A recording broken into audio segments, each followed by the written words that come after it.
Hello and welcome to episode 3 of our, well, that's the first thing that I need to address in today's episode as the creator of this nation. Shout out to them. Fantastic work so far. I've been saying the name wrong of this country. It is not Azkare, it is Azkare. I think is how it's supposed to be said. So welcome to episode 3 of our Azkare campaign. If I'm saying it wrong again, just let me know. And that's the same with any country around here. If I'm saying their names wrong, just let me know down in the comments below, and I'll do my best to try and say it correctly. No promises, but you know, I will do my best. We have a couple of things we need to do before we unpause here. So the first one is just taking a look at our mission tree. We just need to annex our vassal, which we are 23% of the way through, and that will be done in 1465. So 4 more years, and then we can continue down our mission tree. So we're going to be chilling out for a little bit here, probably. Next thing, ideas. So I picked quantity ideas. I'm going to abandon it, though. We are not going to lose any monarch points. I didn't take anything yet. And I'm going to lock in admin ideas instead. We're going to need them. We're going to need this specifically, the core creation cost. There's a lot of land that we're going to need to take. And yeah, that's going to be very, very important for us. Number 3, someone else in the comments pointed out that there is a very useful religion thing that we can choose here, and that is the karmic code. It improves relations by 25%, but the downside is that it increases the cost of advisors with the ruler's culture. The thing is, our ruler is a sunrise elf, and there are no sunrise elf provinces in the world. So we're not going to have one. We do have the decision to hire one for 50 crowns, but I'm not going to do that. I'm not going to spend 50 crowns on that. So let's get the free improved relations. That sounds fantastic. Thank you for pointing that out. We can even read a little bit about the karmic code here if we go back in. What goes around comes around, and one's deeds will reflect on one's fortunes, leading to a happier life and happier realm. True. So true, bestie. So true. Okay. That one, maybe. I do like me some admin points. Can I afford the loyalty hit, though? Probably not when I'm trying to revoke so much land. So let's keep revoking land, get up above 20%. Base production in our capital for 38 rounds. That is somewhat tempting, because I haven't developed Renaissance yet, have I? I have not, so I need to do that anyways. Is this the cheapest spot? No, not even close. Not even close to the cheapest spot. Shoot. I don't know. Do I really want to develop Renaissance on a livestock province? No, I don't. I'll develop it here, probably. Allied to Hansai. I'm going to ally Hansai. Are you attacking? No, you're defending, but this war's been going on for too long. They only have 4,000 troops. I could ally them and then instantly break the alliance for free Diplo points, so I'll do that. I will absolutely do that. Okay, so we have 4 years until this is finished. We have technologies that need to be taken, but I am more concerned in developing up the institution. So let's go ahead and encourage development here. And we're very far ahead on mill, right? 5 years isn't very far away, but we will develop with mill points and Diplo points here to try and get the institution. Not quite there, and by not quite there, I mean not even close to there, but that's okay. All right, Han Sai, let's offer you an alliance. Give me the Diplo power, thank you. And then let's just not delete, but dissolve this alliance. I don't really want someone with 4,000 troops as my ally. Sounds like a bad idea, but thank you for the free Diplo points. I do appreciate that game. That allows me to put another point of development in there. It's still pretty cheap to develop. I suppose I should have developed before I revoked land. That way they were super loyal, but oh well. It's too late now. Already committed. Let's get a new advisor here. Probably trade efficiency? Sure. Why not?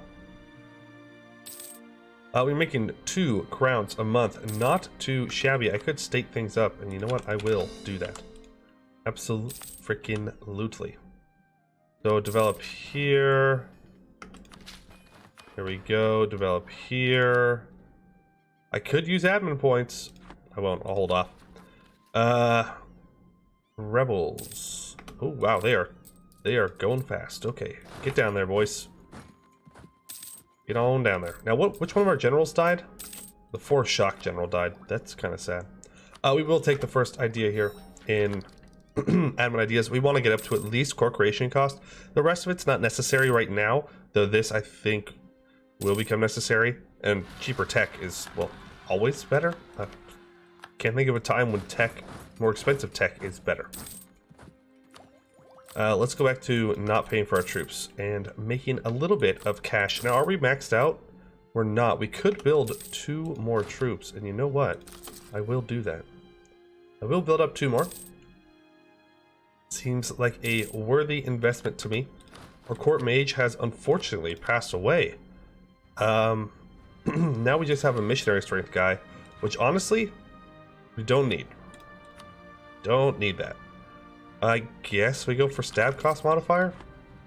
And I could stab up to stab 1. Is it worth the points? I don't think it is. I think it's worth more getting up to this first idea. Just straight up. Just straight up. There are some buildings that I will be able to build now. That's definitely worth it. 0.26 is pretty good. Unfortunately, we don't own any centers of trade within our node. I guess I could lose the Diplo power. Let me develop up a bit first. Then we can embrace it. That's fine. And we are simply chilling. We have a diplomat that's not doing anything. Let's go to proven neighboring countries. Nice. Jilin likes me more. Right here. These guys. They're a vassal of our... sorry. They were a vassal of our ally. I think they're about to be full annexed, though. Yeah, these 2 are just popping off. They're going crazy. Commandant has died. What if I simply hire a new one? Have you ever thought about that, game? Have you ever thought about that? 52 development. That is a lot of development. That is a lot. Dwarven holds be doing dwarven hold things. Oh no, they're still alive. Oh, okay, good for them. Son of Sate. The joyous news spreads through Azkare, born on the backs of messengers from the palace. Lady Sate has given birth. Both she and the child are healthy and strong. Celebration fills the streets of towns across the state as the people of Azkare delight in the birth of Hidarion and Maya's son. For the couple, the joy is more private. Normally so eloquent, Hidarion finds himself unable to speak as he holds his son, golden tears rolling down his face. Maya gives him a tired smile. What shall we name him, my love? Ooh. What shall we name him? So, Tonin, I believe, means son of. Which is why, if you look at here, Lord Hidarion, Tonin Zuir. Actually, I guess not? I don't know. I don't know what it means then. I could go Tonin Sate. Yeah, we'll name him after his mom. Why not? Why not? Gives us that stability I was looking for. So that's nice. And she's alive, and the baby's alive, and and more importantly, I'm alive, so all is good. Also, we're gonna be taking Miltech 6 late, because of my development shenanigans. You know what? Just yeah, do that. There we go. Okay. So that is now ready to rock and roll. No edict necessary there or anywhere else except for our capital. The Aitzwir in the military. Urion Zalazwir of the Aitzwir has returned, this time demanding officer commissions for his soldiers. They claim that they have spent much of their exile emulating the Jaharian legions of old, training in the arts of war in secret, until the opportunity once again came for Elven rule.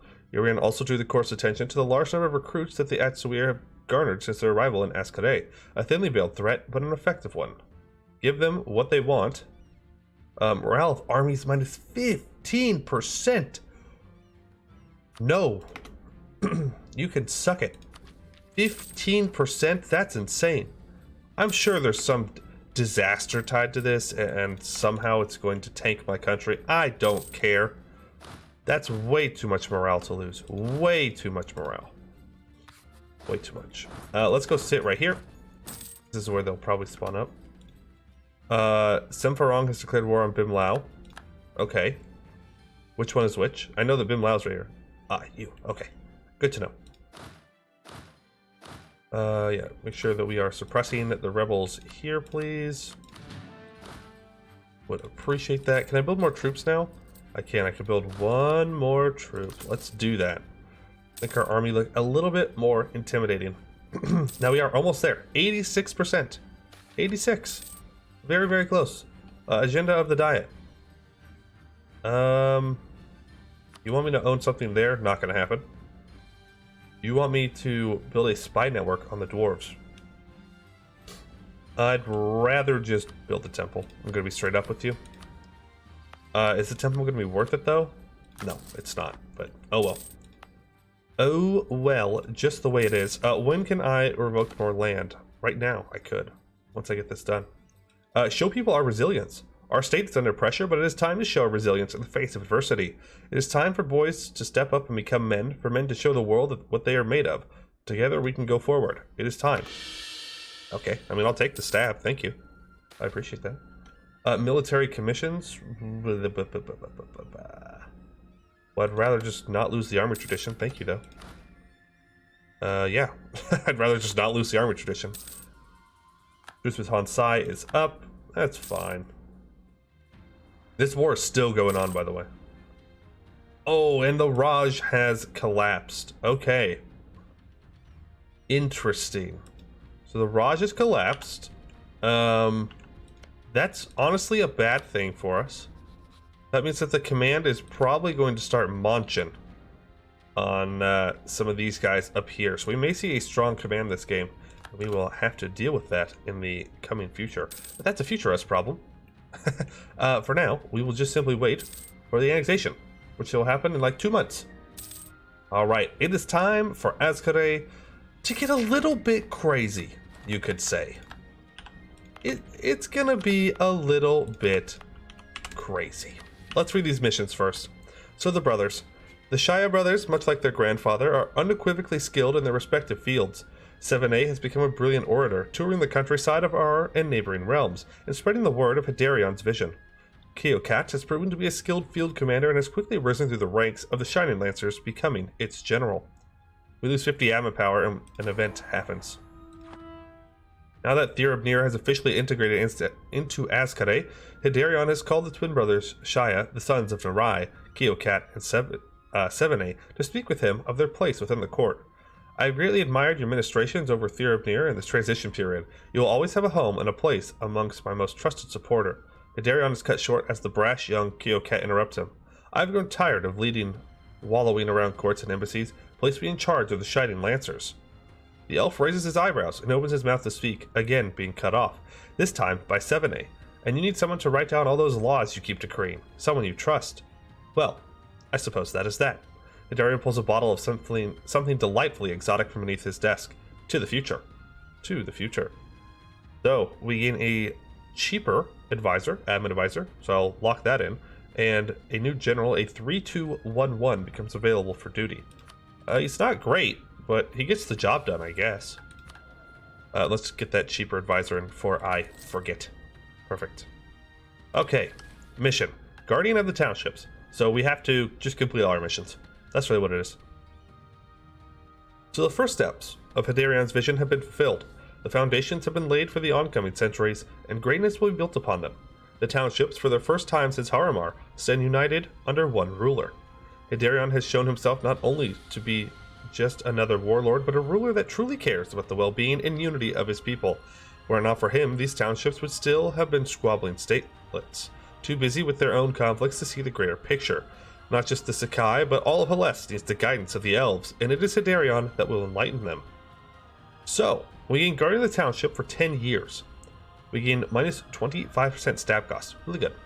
The event Further Ambitions happens in 2 days, and we will enact the Azkare Convocation, Azkare, it's going to take me a while to get used to that, Convocation Tier 1 government reform.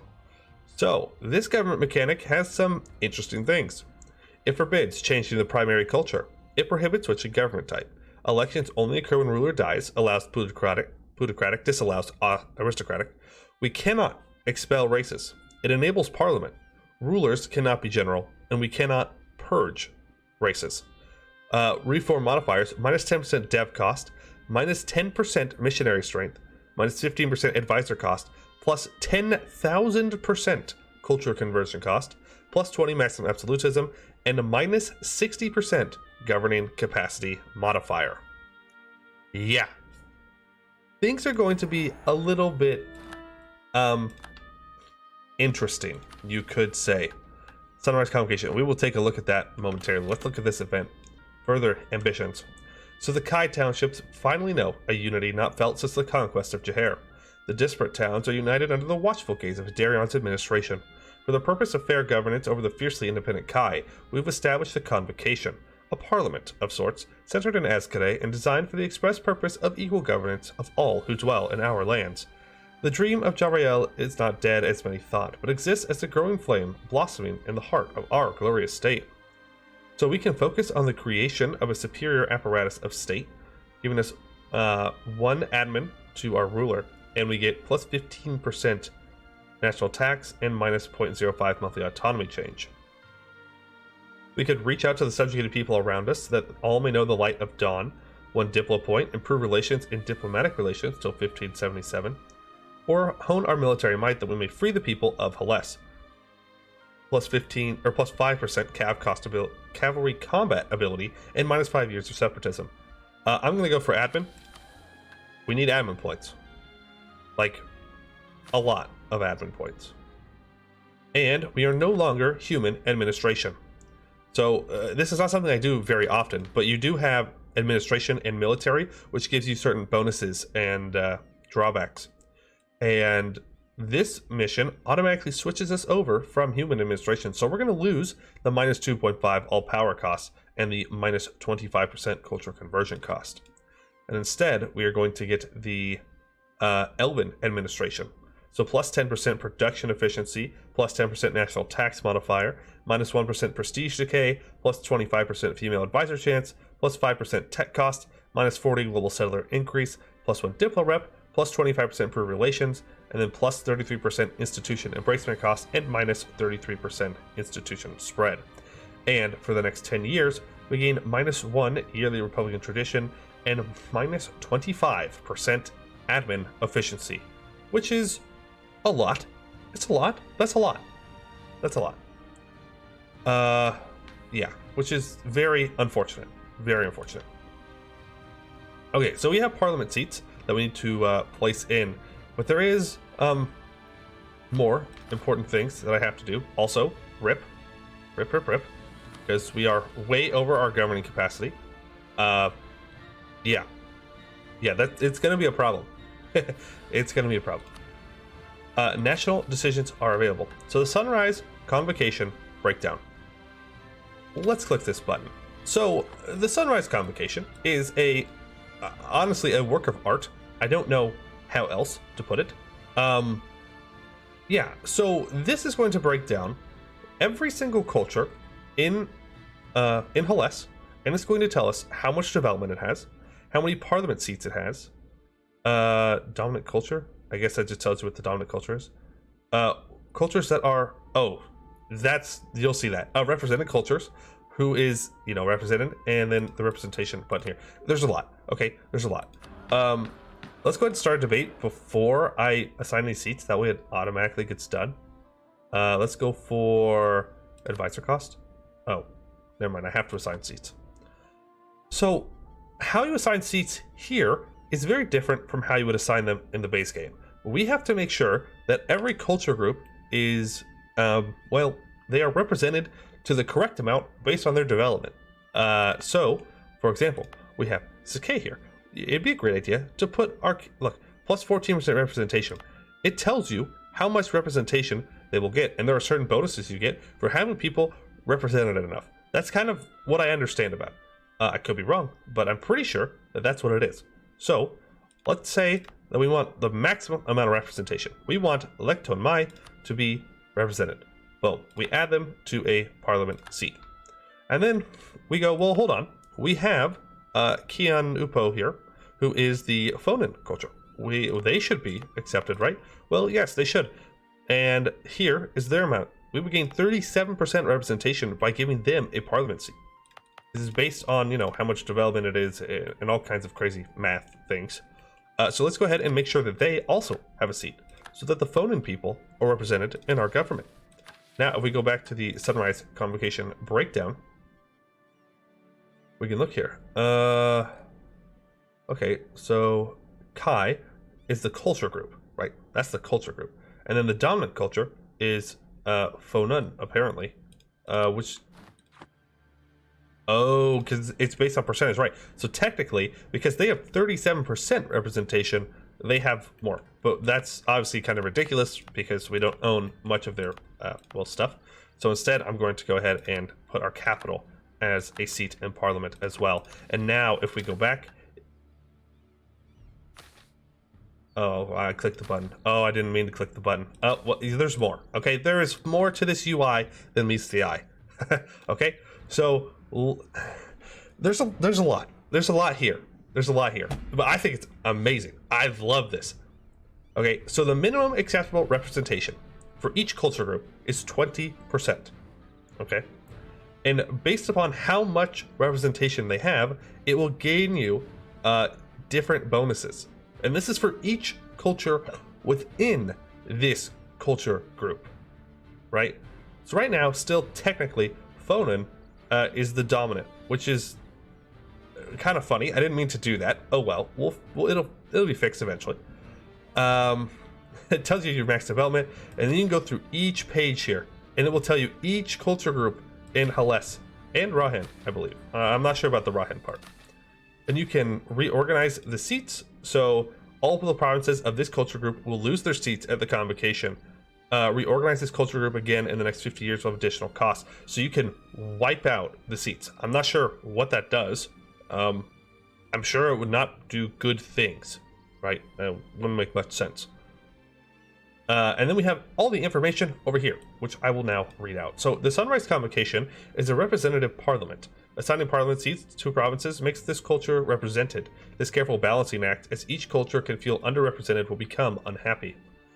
Every assigned parliament seat gives plus 5% governing capacity for every 5 seats, and representation based on development.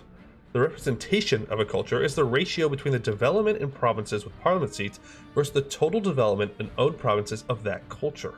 If a culture is below minimum acceptable representation, all provinces of that culture will get penalties. The minimum acceptable representation varies within the representation of the most represented culture inside a culture group. You know, math. There's math going on here. The minimum local autonomy of all the provinces of a culture increases proportionally with that culture's representation. So you don't want to give them too much representation because then they get more autonomy. And you don't want autonomy because that's bad because you lose money. The highest represented culture in a culture group, i.e. Sakai and the Kai culture group, will grant a bonus. The value, which is determined by how represented they are.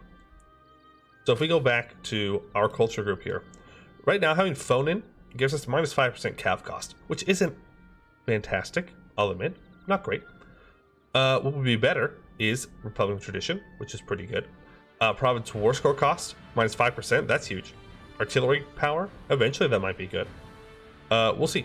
But yeah, we have some crazy government stuff going on here. Crazy government stuff. We can go ahead and probably accept Fonan, and then we have to deal with our governing capacity. It's bad. It's so bad. That is very bad. I know that there is one here that gives governing capacity. It increases advisor cost. I think it's going to be worth it though for us. So let's organize the sects. The righteous path have always been separated into many schools and societies, all with often contrasting and contradictory beliefs. If we were to solidify ourselves as a nation state, organizing these sects into a central institution would be pivotal. That gives us more governing capacity here. It does make our advisors more expensive, but that's okay. We'll survive. That gets us up to 120. And then if I go to, say, the clergy, and I give them clergy land rights, bada bing, bada boom, we're no longer over our governing capacity, which means we are somewhat making money. Somewhat.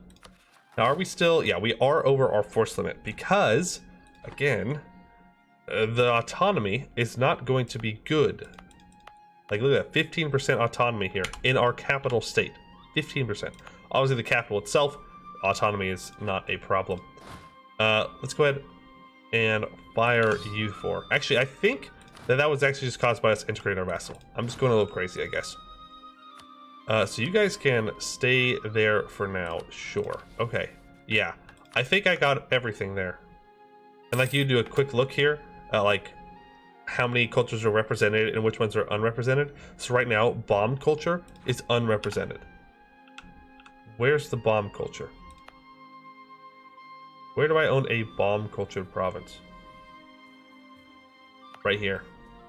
So these guys are going to expect a parliament seat. That will give them plus 100% representation. Oof. That's fine, because I don't own any other things in here. And I don't know, maybe we hold off on giving them a parliament seat. I don't know if that's worth it at the moment. Don't know if that's worth it. Eventually, though, it will. Also, we have new missions. A lot of them. A lot of new missions. So let's see what those first ones are. So improve the Citadel. Base manpower at least 6. Let's see. So one of the five must be true. Barracks needs to have a castle. We need to hire a military engineer that is... If they're Sunrise Elf, we get more benefits. So I guess I am going to be hiring a Sun Elf advisor. Hopefully have them. Restore reputation. I need prestige of at least 50. Oof. Okay. 25 support for Renaissance. Oh man. You tell me that I wasted some development? Oh well. Well, no, I guess I didn't, because I didn't dev my capital. Okay, then let's go... I had a thought. I had a really good thought. Yes, oh. Okay, I'll have to find prestige a different way. We need everybody to be loyal here, so we are going to have to wait for the nobility to get, you know, up farther. That way I can revoke some more land. So we can't do that yet, I just need prestige. This, though, I can start to work on. So base manpower, barracks, castle. Probably want to go Miltech 6 first. I think it's probably more important. Exploit the Civil War, so 4 cavalry and an army that is 25,000 or larger. And that will give me a permanent claim on all Fonin provinces in the Thidinkai region. And Birthfit Empire, minus 15% core creation cost for 15 years. We can contact lesser Dwarves? So one of the following must be true. Lot de Kong exists. Yes, they do. I have at least 100 Diplo power, 100 crowns. I must have a spy master employed. Or diplomat. Well, I don't think they're going to like me, as I've rivaled them. That gives me permanent claims on all of them. Okay, cool. The Shining Lancers. I need an iron-producing province. I have one of those. They need to have a regimental camp. I need to have a Sun Elf military advisor employed and 10% army professionalism. Oh, okay. So it gives us good stuff. Oh, I don't have iron. I need to go find iron somewhere. Do you have iron? No, you have gems. Aha, iron. I found the closest iron. I thought that was the same dude for a second. Man, there's a lot of similar colored stuff in that little group. There's a lot to look at here. Okay, so now it wants me to have Titam like me and Hinfat like me. And then I gain a permanent claim on all of their provinces? Okay. I guess I could do that. So you and you. Yeah, okay. Let's start improving relations with them. Sure. Ma Huang. Oh, it's over. The Civil War is finally over. Din and a far smaller group of companions burst from the gates with flames lapping at their heels. The whole of the palace grounds are quickly catching fire, and there's a scramble to ensure that it does not spread to the rest of the city. The inferno is far too large to put out, so the palace is allowed to burn throughout the entire night. Come morning, only smoldering foundations remain as a testament to what was once the greatest palace in South Hellas. Okay. So they have a bunch of things happen. Good for them, I guess. They have 0 troops. But they are allied to Beyond Fang, so... yeah, that'd be rough. Let's pull you back, and let's start to improve with you. Are you disloyal? No, you are very loyal. Ma Huang says that we are now rivals. Fair enough. Nagon wants ducats. No, I can't. Sorry. True rulership. So the Nephrite dwarves have brought a semblance of unity and governance to the scattered tribes of the Hinfat, but we have been through a monopoly on violence and wealth. But it has been through a monopoly on violence and wealth. We will show the Hinfat the ways of our great towns and parliaments, institutions built not to enrich the dwarves, but to bring fairness and prosperity to all. Okay, so they like us now, which means I guess we can go to war with them. I mean, it's something. I'll give you that. It's something. So if I declare war here, let's declare war on their overlord. Yeah. Well, that's what we're doing then next time, for sure. They have nothing. Ooh. I mean, we'll declare the war. Hopefully we can just wait a while. I would love to get the core creation cost before we do that. In fact, exploiting the Civil War would be the smarter play. I don't know. There's some things that I'll have to plan out in between episodes here, but I think that will do it for today.